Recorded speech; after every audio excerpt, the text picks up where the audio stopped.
Ang kwentong ito ay hango sa totoong buhay.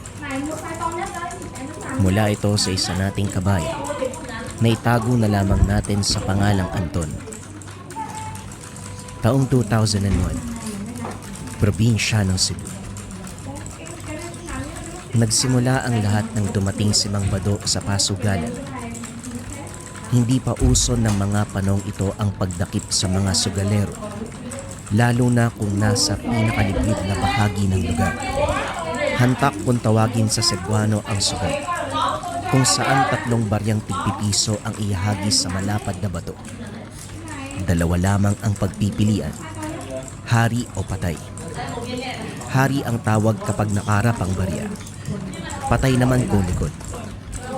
Kapag nagsisimula na, daig pa ang sabong sa siksikan ng manunugad. Matagal na nung nauso pero ngayon lang nagkaroon ng pagtatalo dahil sa pamamaraan ng antog ni Mang Bado. Ang antog ay tumutukoy sa paghagis ng barya. Kahit simpleng hagis lang ang ginawa, duda ang mga manunugad na may kakaiba sa lalaki dahil palaging nahuhulaan ang kakalabasan na naging dahilan upang manalo. Kapag nandyan si Mang Bado, siguradong lahat ng pera kukolektahin. Siguradong may tangan yan. O parang may gabay na siyang bumubulong kung saan dapat pumusta. Walang palye, palong-palo sa pagkapanalo. Umuwi nga yan ng halos maubad ang pantalon sa dami ng laman ng bulsa. Ganap na ganap sa paghakot ng pera. Sang-ayon si Anton dahil kahit siya ay saksi sa swerte ng matanda.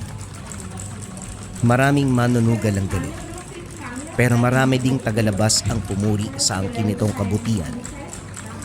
Sa tuwing mananalo, namamahagi ito lalo na sa mga taong walang-wala sa buhay. Pero hindi rin naman lugi, napupunta sa kabutihan yung perang napapanalo niya. Tignan mo, papakyaw yan sa tindahan para ipamigay. Oo nga eh. Ano pa bang tinatayo-tayo natin dito? Halika na, para mabigyan natin. Napailing na lamang si Anton sa inasal ng kaibigan. Hindi rin siya nagpauli. Dali-daling humabol. Tindahan ng ulam ang pinakyaw ni Mang Bado. Inilapag sa mahabang mesa sa lilim ng mangga sa unan. Tinawag lahat ng tao at sinabing magdala ng kanin para magsabay-sabay magtanghalian. Kanya-kanya sa pagbitbit ng kaldero, nag-uunahan sa pagkuha ng ulam. Gayunpaman, hindi mawawala ang panglalain. Kahit nakasali sa pagkain, nangangati pa rin ang bibig para magsalita ng kasamaan. Sige lang, kumain lang kayo hanggat meron pa ako may babahagi. Wika namang Bado. Nasa tabi lang ito. Nakangiting nagmamasid. Manong, bakit po pala kayo palaging nananalo? Ibahagi niyo naman yung sikreto. Puro na lang pagkain eh. Tumawa lamang ang matanda. Hindi na nagabalang sumagot pa. Makalipas ang ilang sandali ay walang paalam na umalis. Bumalik ito pagsapit ng hapon. Dumiretso sa pasugalan at pumusta. Unang tungtong pa lamang ay panalo na. Nagsunod-sunod ito hanggang sa magkainitan dahil sa masamang timpla ng kasabayan. Nagkarambola, suntukan, sigawan. Ang iba pa'y iniinganyo na ipagpatuloy ang bakbakan. May sumisigaw pa ng matira matibay. Kagad inawat ng may-ari bago lumaki at makarating pa sa otoridad. Sinundan ni Anton si Mang Bado. Nagtataka rin ang binata dahil nakitang sinaksak.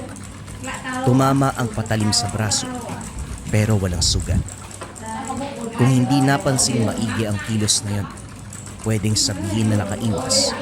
Pero malinaw na nasaksiyan ni Anton ang lahat. Sumuot sa gubat ang matanda. Tahimik na binuntunan hanggang sa narating ang kubo. Pumasok ito doon. Nagmamadaling sinara ang pintuan. Ang binata ay pumuslit. Sumilip sa dingding. Nakita niyang nagubad ng damit si Mang Bado. Tinignan nito kung may tinamubang galos ang katawan. Nakahinga ng wala. Hinalikan ng kwintas ng medalyon, sabay pagpapasalamat sa proteksyon. Dito nalinawan si Anton na ang swerte ng matanda sa sugal, hindi biyaya ng langit kung hindi anting-anting. Pumuesto ang matanda sa altar at saka nagsimulang magdasal. Tahimik lang na nagmamasid sa butas si Anton nang biglang kumalabit si Omer. Kagad tinakpa ng bibig nito sabay hila sa malayo. Anong ginagawa mo dito? Hindi naman kita sinama. Ikaw ang dapat kong tanungin. Anong ginagawa mo dito? Namboboso ka ba? Sira ulo. Huwag mo nga ako itulad sa'yo. Sinundan ko si Mang Bado. Nakita kong sinaksak siya pero wala man lang sugat. Nagtataka ako. Sinilip ko siya sa loob at sigurado ako sa nakita ko. Meron siyang anting-anting na dahilan para maging bakal ang balat. Kasama na dyan yung swerte sa pagsusugal. Grabe. Pati personal na bagay inaalam mo. Tahimik ang tao pero chismoso ka. Hindi maganda yung ginagawa mo Pero may silbi din. Kasi ngayon alam na natin kung ano nga ba si Mang Bado.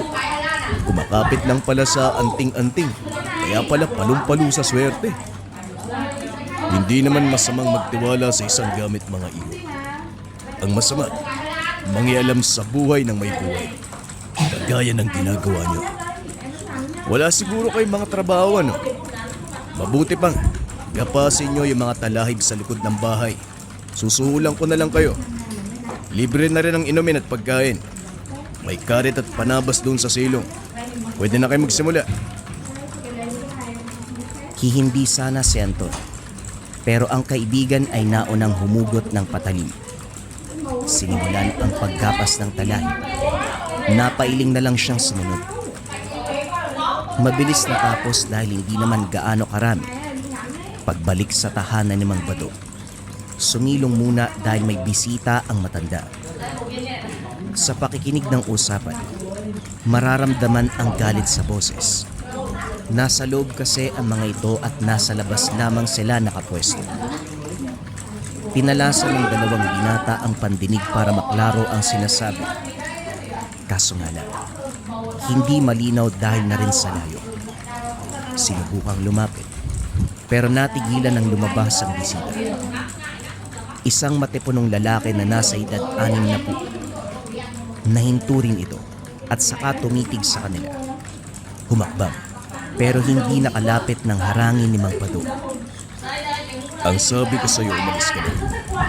Dumiretso sa daanan at huwag na huwag kang makipag-usap sa mga tao. Subukan mong sumuway. Makikita mo ang hinahanap mo. May diin sa bawat salita ni Mang Bado. Maging ang mga mata ay nangingindak. Ngumiti lang ang matanda at saka tumalikod. Saka lang binalingan ni Mang Bado sina Anton nang masiguradong nakalayo na ang bisita. Sino ho yun? Parang iba yung dating Tapos na ba ang pinagawa ko? Pumasok muna kayo sa loob para magmerienda. May hinanda akong tinapay at pansit. Meron din kape kung gusto nyo. Hindi na ito nag-usisa. Sumunod na para makakain. Pagkatapos ng merienda, nag-abot ng perang suhol si Mang Bado. Hinayaan silang umalis sa lugar. Gayunpaman, lumiko ang dalawa ng maintriga sa pagbalik ng bisita. Napansin kasi nila ang galit sa mukha ng matanda. Dito na rin napag-alaman na magkapatid sila. Ikaw naman, Bado. Kung makataboy ka sa akin, parang hindi tayo magkadugo. Kung tutuusin, may mas itsura pa nga ako sa'yo, kahit naaswang ako. Abod, wag na wag mong babanggitin ang tunay mong pagkatao. Ilang beses na kitang binalaan. Gusto mo bang may makarinig dito? Paano kung kumalat sa buong lugar? Di tutugisin ka. Yan bang gusto mong mangyari? Sigurado akong matatakot ang dalawang yon at hindi pagsasabi kahit kanino maririnig nila. Ano? Sino sila? May pinagsabihan ka ba sa tauhan mo? Wala akong pinagsabihan, pero makulit ang mga bata mo. Subukan mo sumilip sa silong nang malaman mo. Yumuko si Mang Bado.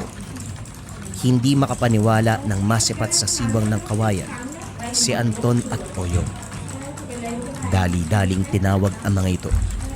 Hindi alam kung ano ang sasabihin. Pero ang kapatid na ang nakipag-usap. Nakagad sinang ayunan ng mga binata dahil na rin sa takot. Pinauwi ang mga ito. Naguguluhan sa halo-halong emosyon na nararamdaman. Natatakot at nabigla. Natatakot dahil sa banta ng kapatid na aswang si Mang Bado. Nabigla din dahil sa nalamang ito.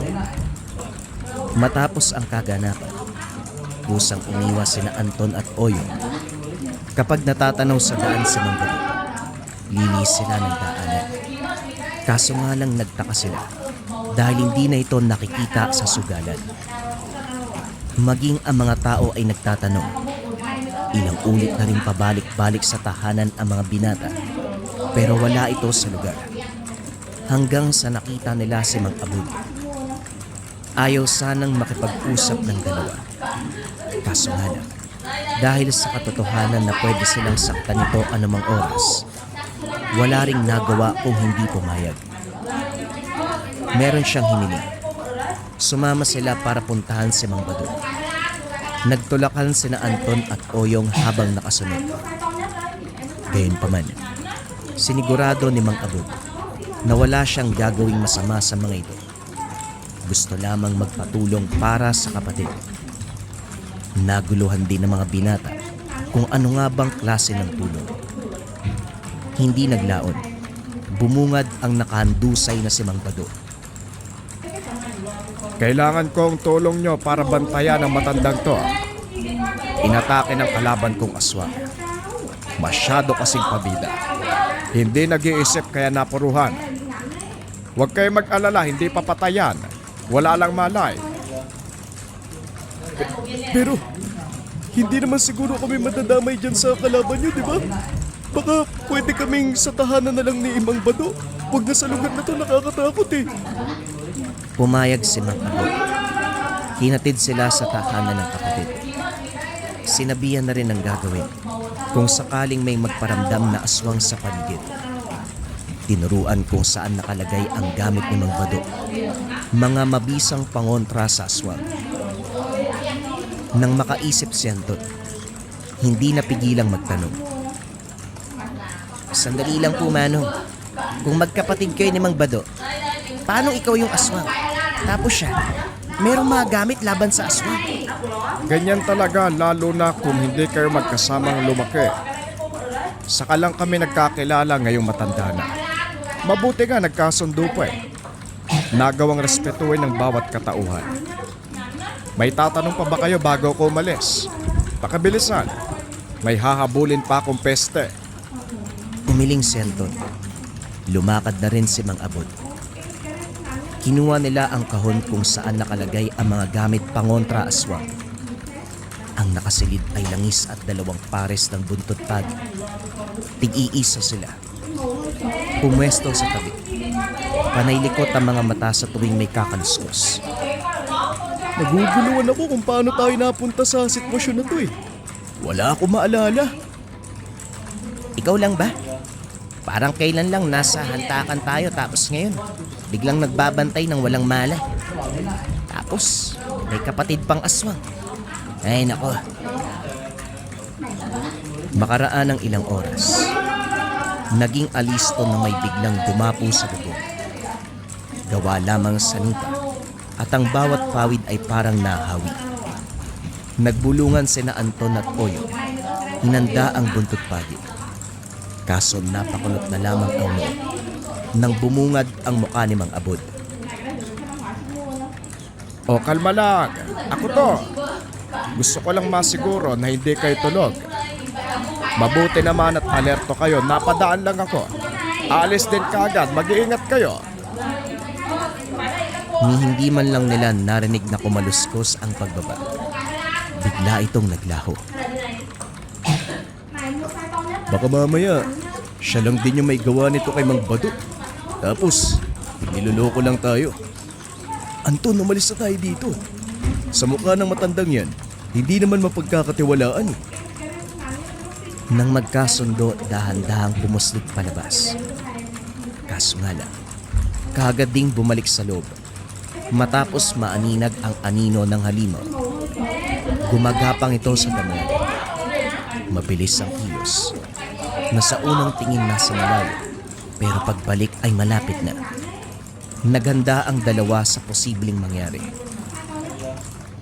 Ano ba tong pinasok natin? Hindi tayo mabuting tao. May nagagawa ring kalokohan, pero hindi naman siguro makatarungan na malagay sa ganitong sitwasyon, hindi ba? Pwede bang huwag ka munang maingay? Nandyan na nga sa labas ang aswang eh. Mamaya makapasok pa yan kasi ang ingay mo. Wala din naman tayong magagawa eh. Magdasal na lang tayo.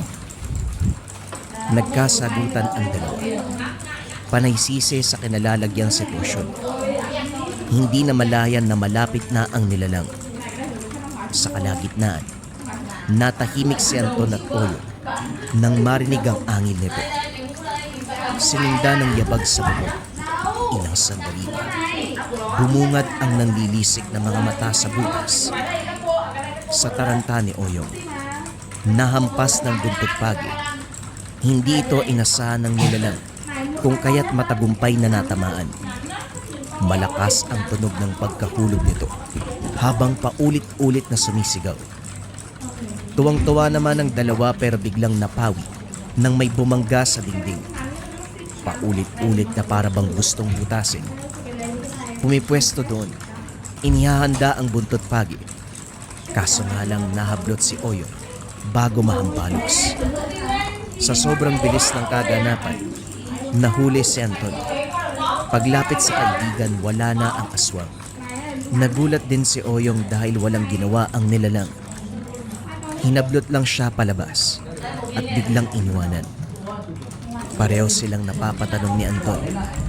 Gayon pa man nagmamadaling pumasok bago pa balikan. Nang mga sumunod na sandali ay wala nang nagparamdam. Nakahinga at nakatulog. Nagising kinabukasan, nagkamalay na si Mang Bado. Sinabi ni Anton at Oyo ang naganap. Pero tumawa lamang ito. Nagbiro na para bang walang nangyari. Bumalik din kagad sa pagsusugal.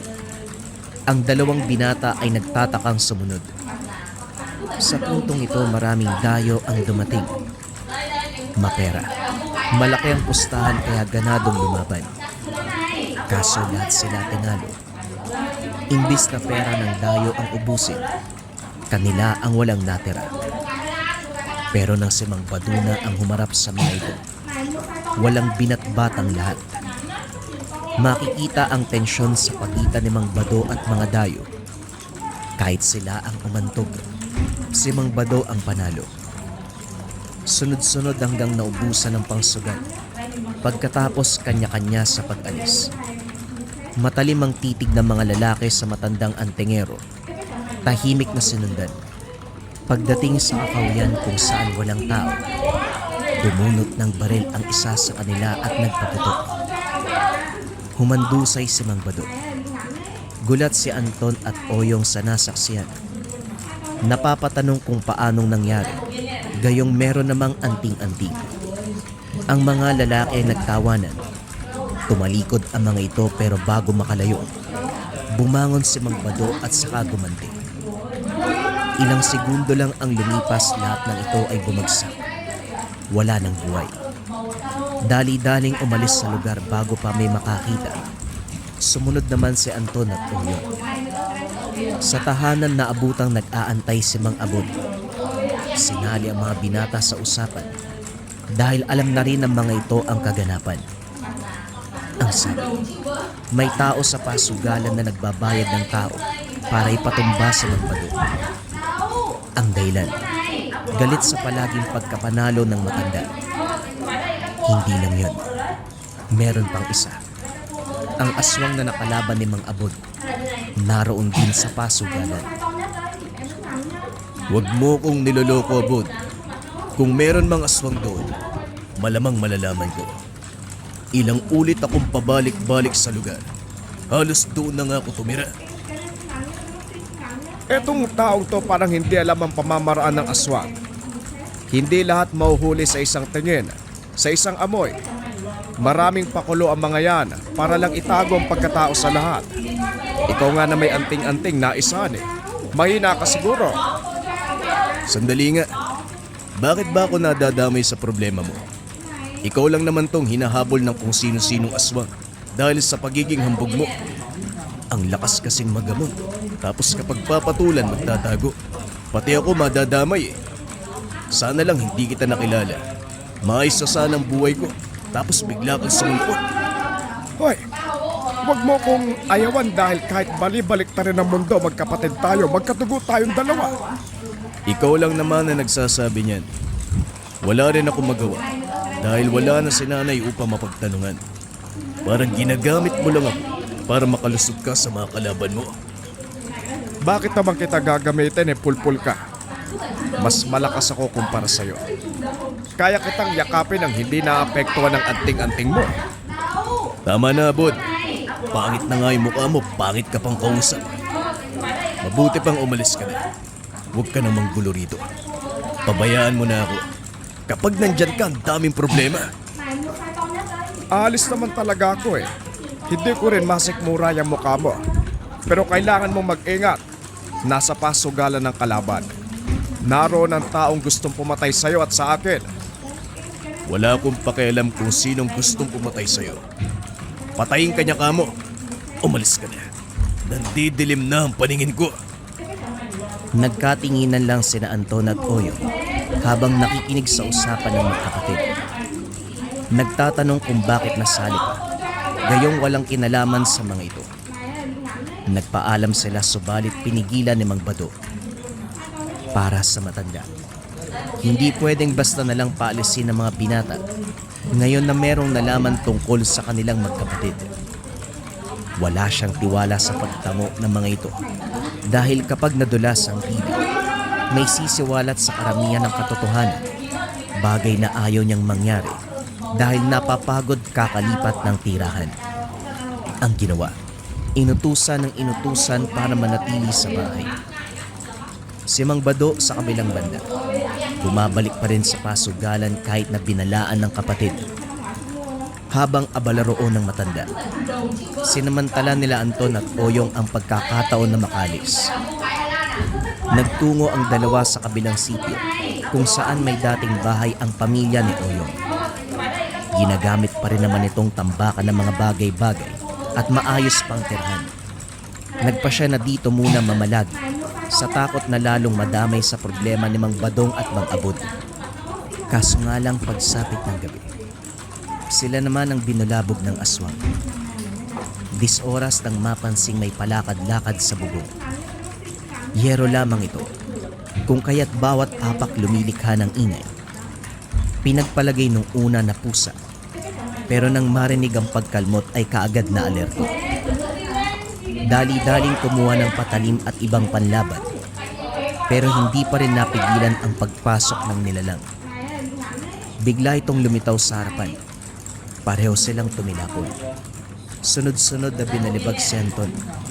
Nang bumaling kay Oyo, lumapit ito at saka inamoy-amoy. Kaso nga lang, umalis din pagkatapos. Grabe! Ano yun? Namimili ng sasaktan? Ako binugbog tapos ikaw inamoy lang. Huwag ka na magsalita ng kung ano dyan. Mamaya bumalik pa yun eh. Sa paglipas ng ilang pang mga araw, may pagpaparamdam pa rin sa paligid pero hanggang doon na. Para bang may pinagmamasdan. Dito na rin napansin ni Anton na nagbabago si Oyong. Biglang nagagalit. Mabilis ang mga kamay para manakit. Natutulala at kinakalmot ang mga bagay-bagay. Minsan na itong nahuling naglalaway. Hindi naman sa lahat ng oras. May pagkakataon lang nasusumpungin. Sa kabilang banda, tuloy pa rin ang pagsusugal ni Mang Bado. Hanggang sa lumitaw na sa pasugalan kung sino ang may balak sa kanya. Si Renato, dating kasapi ng rebelde na ngayon ay nagtatago sa lugar. Sa kalagitnaan hindi napigilang magkarambola. Basagan ng bote, hampasan ng kahoy, pisikalan. Nagtakbuhan ng mga tao dahil lumala ang pag-aaway. Natigil lang ng si Mang Badu na mismo ang pusang umatras. Nag-iingat din na hindi mabuking ang gamit na ginawang alas para manalo. Kaso nga lang, sa daan humarang ang kaanak ng may-ari ng pasugalan. Madilim na ng sandaling iyon, kung kaya't hindi napigilan ang pagpapalit ng anyo. Gulat si Anton at Oyong, hindi makapaniwala na aswang ang kaanak ng may-ari. Mabilis ang kaganapan.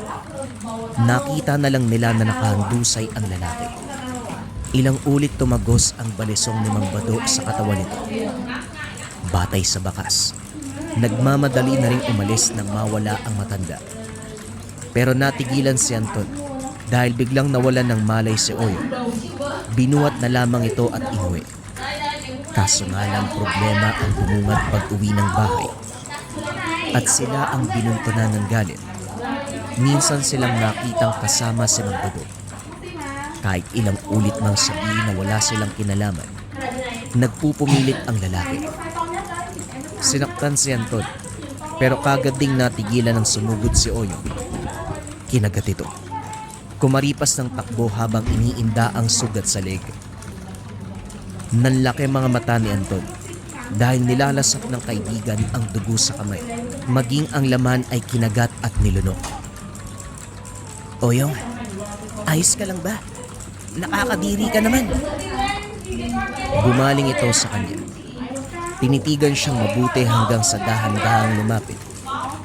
Kinakabahan si Anton dahil iba na ang tingin nito. Bago pa may magawang masama, hinampas ni Mang Bado. Ang sabi ko sa inyo, doon lang kayo sa tahanan. Saan ba kayo nagpunta nitong nakaraan? Ang hirap niyong hanapin. Na paano ba tong kaibigan? Nako, ito na nga bang sinasabi ko? Bakit po? Ano pong nangyari kay Oyong? Ano pa nga bang nangyari? Nalahian na siya. May nakaengkwentro ba kayong aswang? Kaya sabi ko sa bahay lang kayo. Dahil damay na sa problema si Abot. Inutil talaga ang lecheng yan. Nagpapakita kapag may tinutugis. Tapos nandadamay ng inosente. Nang mga oras na ito, hindi na mahagilap ang kapatid.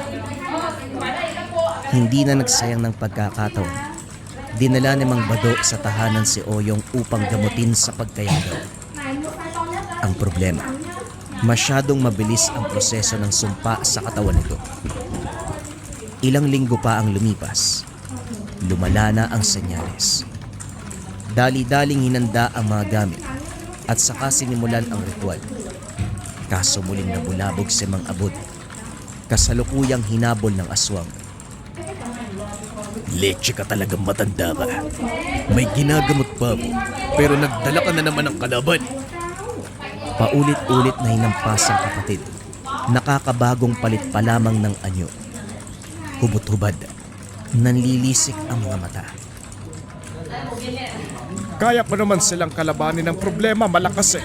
Tulungan mo ko, parang hindi ka kapatid. Na paano ba ang binatang yan? Napaka-inutil mo talaga. Maghanap ng gulo, tapos hindi kayang tapusin. Kakatapos ko lang itumba ang sinasabi mong kalaban na naroon sa pasugalan. Tapos ito na naman, ang sarap ng tagpalit. Lumabas si Mang Bado para itaboy ang aswang. Madaling naitaboy dahil gumamit siya ng sabulag. Saktong ginawaran ng malubang sugat. Hinayaang makatakas para sa malayong lugar abutan ng kamatayan. Bumalik sa loob para asikasuhin si Oyong.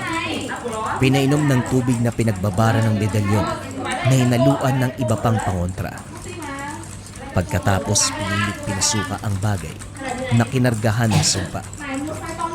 Sa puntong ito, kasing liit ng munggo ang batong lumabas. Kagad dinurog at saka nilibing. Nagmamadali si Mang Bado. Biglaan ang pasyano malis sa lugar dahil pinag-uusapan ng mga tao. Siya kasi ang huling nakalaban ni Renato na kasalukuyang binuburo. Sa lala ng pagkagat ni Oyong, binawian ng buhay. Walang nakakaalam sa kanila na ang binata ang may kagagawan. Nilihim din ito ni Anton. Nag-aalala na baka pagdiskitahan ng kaibigan. Masyadong mabilis ang kaganapan. Nahirapan si Anton ay proseso ang lahat. Ang naaalala sa pasugalan nagpapalipas ng oras. Kumakain sa biyayang bigay ni Mang Bado. Ngayon ay nasangkot sa problema. Nakainkwentro ng aswang. Nayanggaw si Oyo.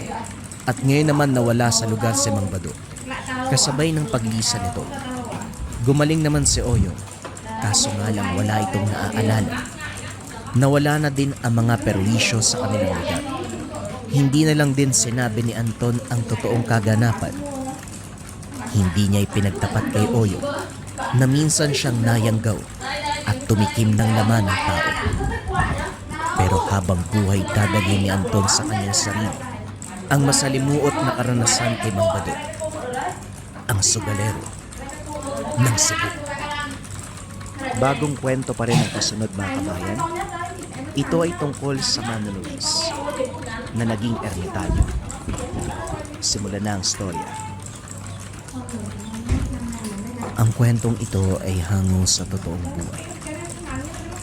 Mula ito sa isa nating kabayan na itago na lamang natin sa pangalang Dokyo.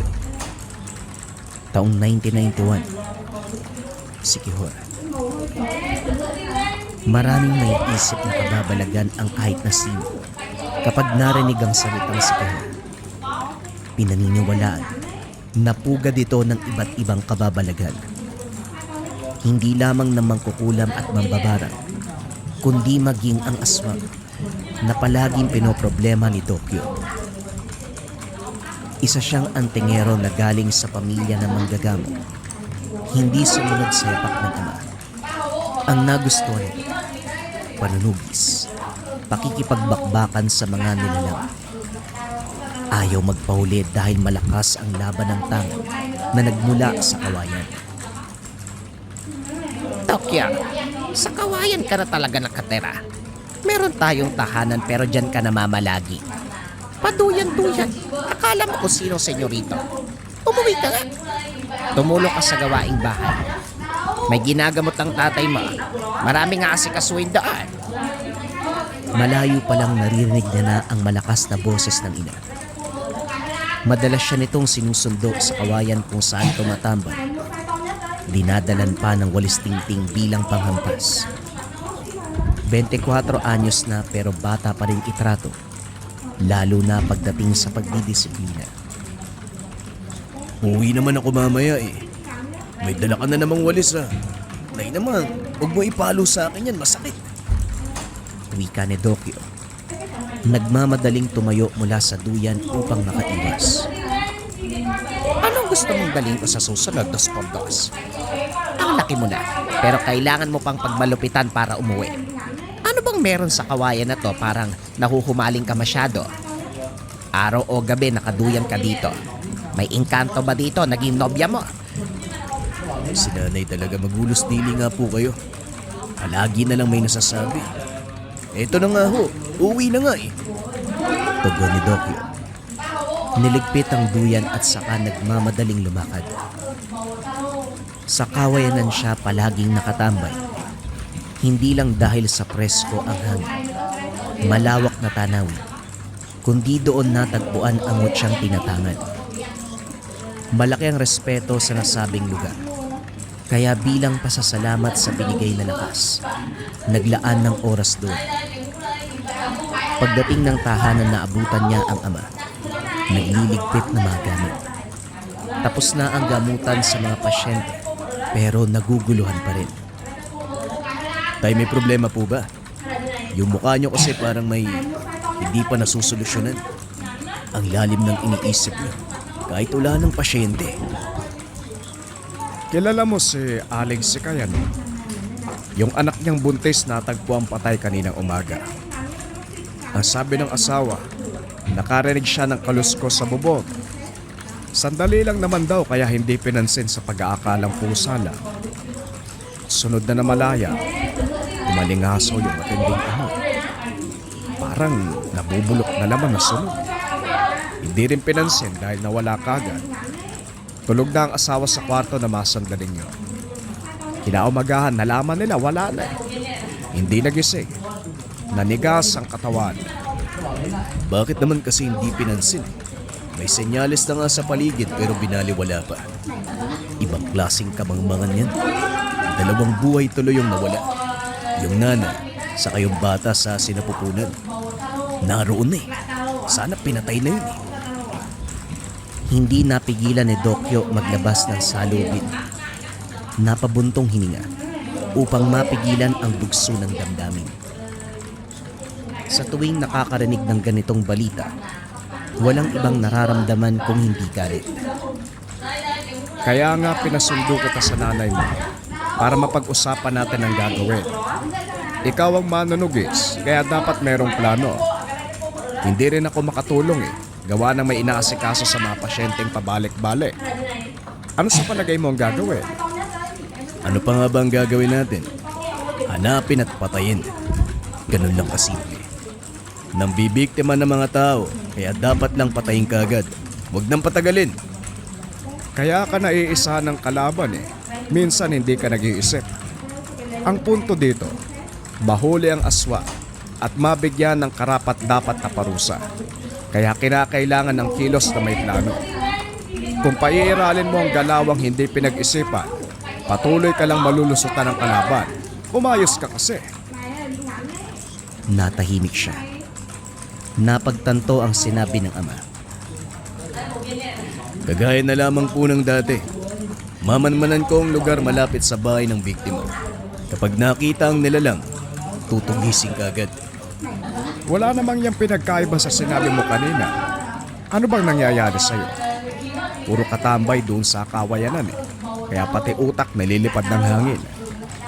Bakit ka naman magmamanman sa lugar na tapos ng salakay ng aswang? Sinong aabangan mo?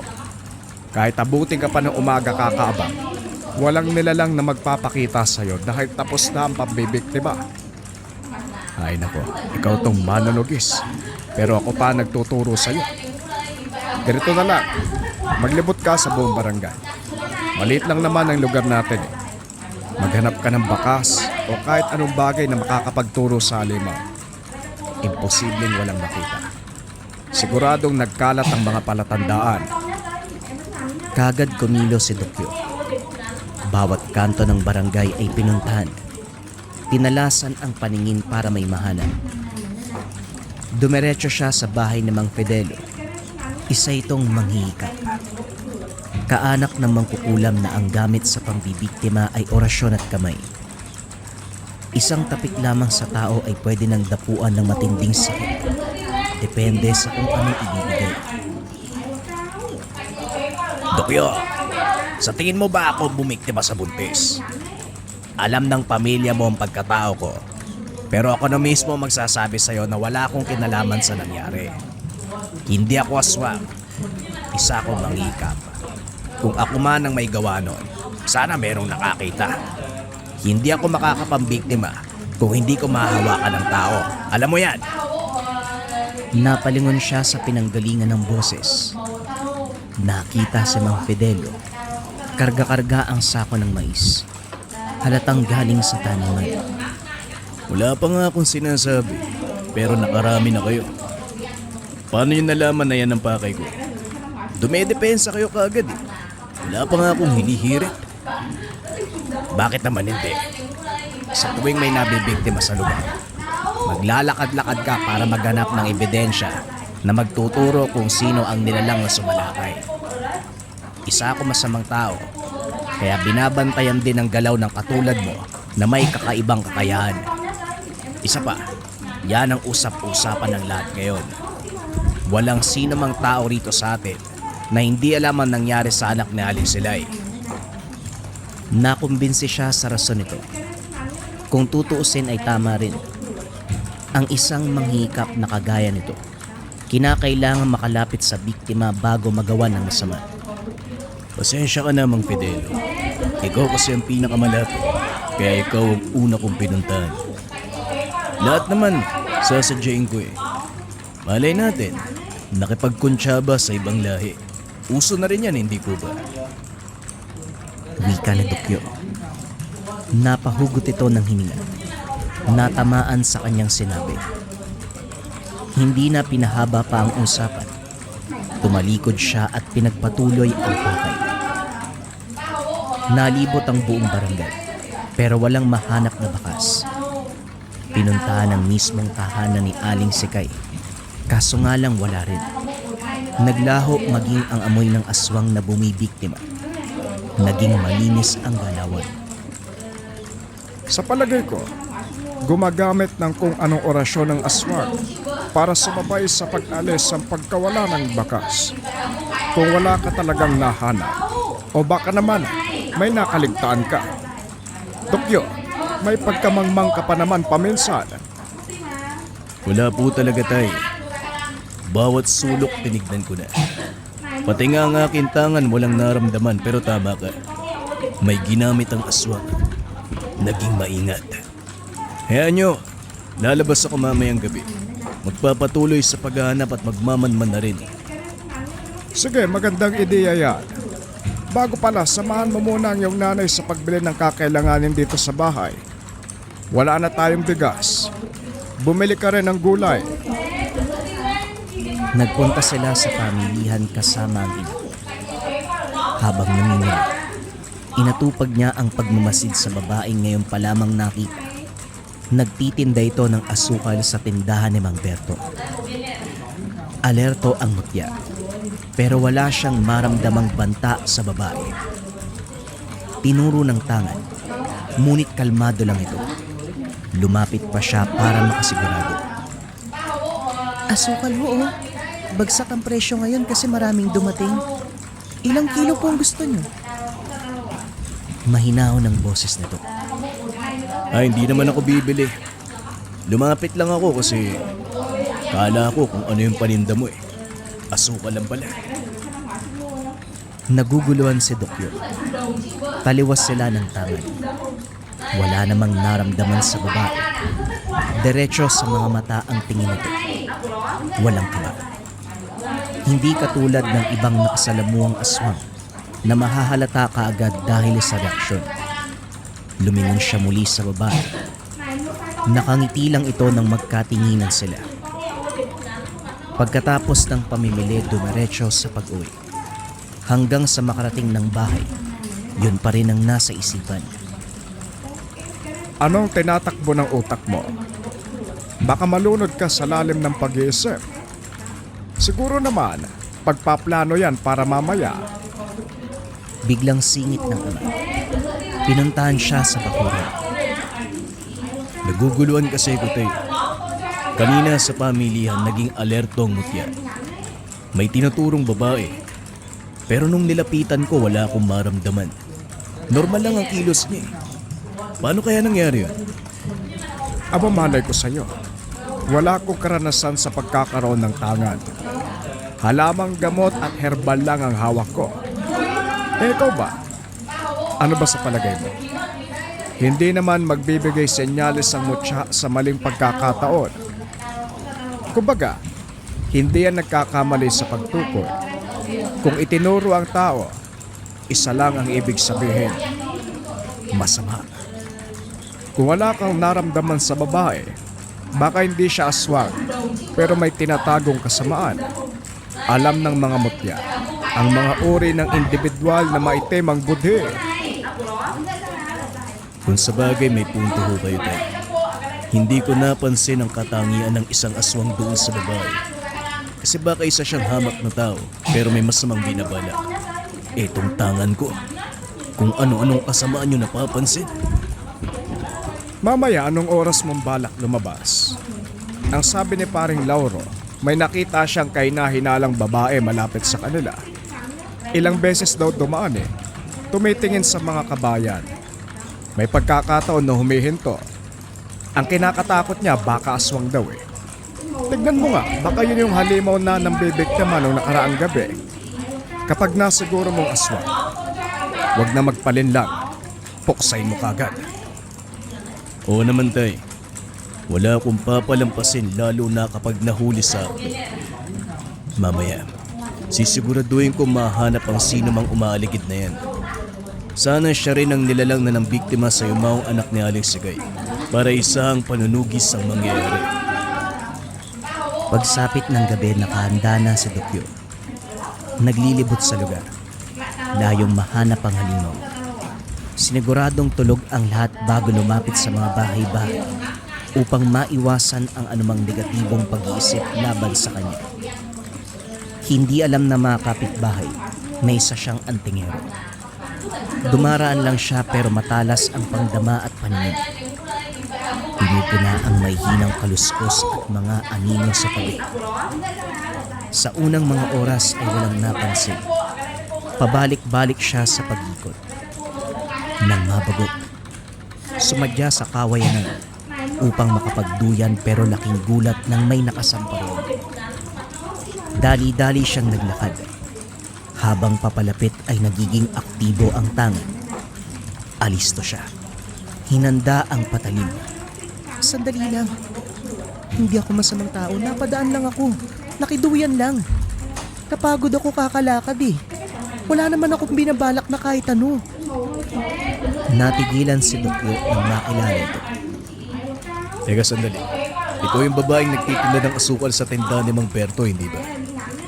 Anong ginagawa mo dito? Ang layo-layo nun eh. Tumingin sa kanya ang babae. Tinitigan siya pero hindi nakilala.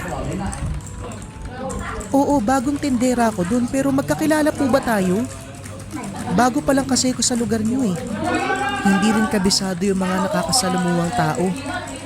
Pasensya na po kung hindi ko kayo makilala ha. Talaga bang nakita tayo sa tindahan? Kailan? Napakamot na lamang sa ulo si Dokyo. Hindi nagustuhan ang pagsasalita nito. Wala. Eto naman kung makapagsalita, po nang po eh. Kalimutan mo na nga lang. Huwag ka rin dito magduyan. Doon ka sa malayo para sa akin ang lugar na to. Walang sali-salitang umalis ang babae. Tinitigan niya ito habang papalayo. Malakas ang senyales ng tangan, pero kabaliktaran ang sariling nararamdaman. Naguguluhan siyang nakatingin dito. Pinutol niya ang duyan at dinala sa bahay. Babanlawan niya ito. Ayaw na may dumikit na ibang baho.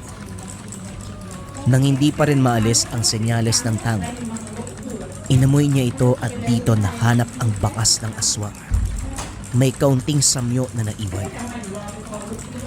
Naisan ako ah. Hindi bali. Ngayong alam ko na. Humanda siya. Kagad lumabas si Dokyo at muling naglibot. Nagbabaka sakaling makita ang babae pero ilang beses nag-ikot ay walang natagpuan. Umuwi na lamang at inantay ang umaga. Balak na puntahan sa tindahan ni Mang Berto. Sumakto naman na bukas na ang tindahan pagdating niya. Magandang umaga po sa inyo, Mang Berto. Kayo po ba ang nagbukas ngayon? Wala po ba yung utusan nyo? Tanong ni Dokyo. Tinulungan niya ito na mag-ayos ng tindahan. Eh, hindi nakauwi ang babae. Kagabi pa nagpaalam na may pupuntahan lang. Hanggang ngayon, hindi pa nakakabalik. Ewan ko ba sa isang yun? Kung ano nangyari sa kanya eh. Parang ako pa ang mananagot kasi trabahante ko. Walang maayos na paalam. Walang binanggit na lugar o kasama. Naiwan pa naman ang mga gamit doon sa tulugan. Baka babalik mamaya. Saan kaya yun nakatulog? Ay, Diyos ko. Eh, sana naman nasa mabuting kalagayan. Kukulangin ang kita ng tindahan. Pambayad kapag may nangyaring masama to. Ano po bang pangalan ng babae? Alam niyo po ba kung saan siya nanggaling? Parang bago siya dito sa lugar natin. Ngayon ko lang nakita. Wala namang nabalita ang bagong lipat.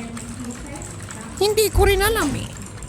Bigla na lang siyang lumitaw nung nakaraang araw. Sakto naman na wala akong katulong dito sa tindahan. Kasi sinisante ko eh, ubod ng taba. Nakiusap na mamasukan yan kaya tinanggap ko. Kaso ngayon ewan ko kung nasaan. Yung mga gamit niya, Mang Berto, pwede po bang makita? May pagdududa ako sa katauhan ng babaeng yun eh. Alam niyo naman po, maraming masamang loob na nagkalat dito sa atin. Mahirap na, baka pati kayo magkamay. Ay, tama ka. Oo siya, sige. Puntahan mo doon sa likod. Yung kwarto sa kanan. Mabuti na isip mo yan. Ikaw nang bahalang maghalungkat doon. Tignan mo ang bawat gamit para sigurado. Wika ni Mang Berto. Walang pag-aalinlangan na pumayag dahil inisip din ang kaligtasan at kapakanan. Dumiretso siya sa kwartong itinuro nito. Pagbukas pa lamang ng pintuan, bumungad ang amoy ng isang halimaw. Kaunti lamang ang gamit ng babae, iilang damit. Ang nakaagaw ng atensyon ay mga bote. Kinuha niya ang isa at sinunod. Dito napagtanto na may ginamit na langis upang itago ang totoong katauhan, upang lituhin ang taong may tangan na katulad niya. Lumabas siya. Pagkatapos magalungkat, sinabi ang katotohanan kay Mang Berto. Binigyan ng babala at iniwanan ng pangontra upang maging ligtas kung sakaling babalik ang babae at may gawing masama. Umuwi siya ng bahay para ipaalam sa ama ang natuklasan. Kaso lang hindi natuloy dahil maraming inaasikasong pasyente. Nag-intay siya hanggang hapon pero bigo pa rin. Naka, hindi pa matatapos siya, tatay mo. Kinakailangan ng atensyon yung ginagamot niya eh. Hindi maiwan-iwan. Ano bang sadya mo? Kung pwede ako na lang magsasabi. Pagpasok uli ng kwarto para magdala ng mainit na tubig. Wika ni Nanay Osama. Mamaya po ba hindi pa rin matatapos? May mahalaga akong sasabihin. Antayin ko na lang kaya. Hindi pa talaga. Tungkol ba yan sa napag-uusapan yung tutugising aswa? Kailangan ba talaga ang ama mo dyan? Parang hindi naman kasi manggagamot to. Ikaw ang manunugis eh. Mauna ka na sa pagkilos. Sasabihan ko na lang siya mamaya. Napaisip si Dokyo. Gusto sanang sabihan ng ama para makahingi ng karagdagang payo. Pero dahil abala sa pasyente, nagpa siya na gawin na lamang ang panunugis. Ako na lang po magsasabi kay Tatay mamaya. Alis po muna ako. May huhuliin lang na halimaw. Total madilim na eh. Tamang-tama para manugis. Lalakad na po ako na eh. O sige, Dokya. Wala akong ibang masasabi kung hindi iba yung pag-iingat. Minsan, nauuna yung pagyayabang mo eh. Laban nito ng hindi pangkaraniwang nilalang. Kaya maging alisto ka. Ilang taon ka pa lang bilang manunugis. Alam kong malakas ka, pero mag-ingat ka pa din. Tumango si Dokyo. Lumakad pagkatapos magpaalam. Walang ideya kung saan pupunta. Kaya patayo-tayo na lamang muna sa daan. Nakikiramdam sa paligid hanggang sa nakita si Mang Lauro. Tumatakbo palapit sa kanyang kinaroroonan. Pawisan at takot na takot. Kagad niyang hinarangan. Mang Lauro, anong nangyari? Parang hinabol ka ng demonyo. Matagal bago nakapagsalita ang matanda. Nanginginig habang lumilingon sa pinanggalingan. May aswang daw. Malapit sa bahay may aswang babaeng aswang kumakain ng tao. Tulungan mo sila dati. Sino ko? Tulungan mo sila. Kagad siyang nagtungo sa lugar. Naabutan ang nilalang sa katabing bahay kung saan merong kakabagong silang na sanggol. Kaguluhan ang bumungad dahil ang nakatira ay walang tigil na ginagambala ng nilalang. Babae ito kagaya ng sinabi ni Mang Lauro. Duguan ang katawan mula sa unang biktima. Naroon sa kwarto ang ina at ang bata, pilit na lumalaban sa nilalang. Ano ba naman kayo? Kalalaki niyong tao, hindi niyo magawang tumulong kahit pansamantala. Iniwanan pa talaga sa loob ang mag-ina. Wika niya sa dalawang lalaki na nagtakbuhan palabas ng bahay. Hindi na siya nag-aksaya ng oras. Pumasok at inagaw ang atensyon ng nilalang. Hindi may tatanggi ang taglay nitong lakas. Mabilis ang kilos na kaagad siyang inambahan, sabay kalmot sa mukha. Hindi nakalaban dahil sa tindi ng atake. Nakadiin sa leeg ang kabilang kamay. Hindi naman nasugatan pero nadama ang lakas. Nakabawi siya makalipas ng ilang sandali. Ibinalik ang pagmamalupit at siniguradong mapupuruan. Kaso lang malakas ang bisa ng sinambit na orasyon. Sa sariling paningin, natatamaan pero ang totoo, walang epekto ang atake sa kalaban. Ginawa pa siya nitong laruan. Pinagtatawanan habang nililinlang. Mabuti na lang din makalabas na ang mag-ina ng mga sandaling iyon. Kaya ang inisip na lamang ay sarili. Nang mapagtanto ang kaganapan, kaagad ginawa ng paraan para makawala sa orasyon. Nang magtagumpay, siya naman ang nagsamantala. Hindi pinatakas. Nawasak ang iilang bahagi ng bahay. Pareho silang tumilapon sa labas. Tumama ang atake ni Dokyo. May dugo na umaagos sa mga sugat, pero lumalaban pa rin ang aswang. Gamit-gamit ni Dokyo ang mutya ng kawayan. Nag-iba na ang hugis nito. Kung sa umaga ay normal na tangkay kung titignan, pero ngayon ay napakatulis. Nagbabaga ang bawat sulok. Hindi niya tinantana ng saksak. Wakwak na ang tagilirang bahagi pero tila walang kabawasan ng lakas. Ilang beses niya pang binaon ang mutya ng kawayan. Ayos ka rin aswang ba? Masyado kang malakas.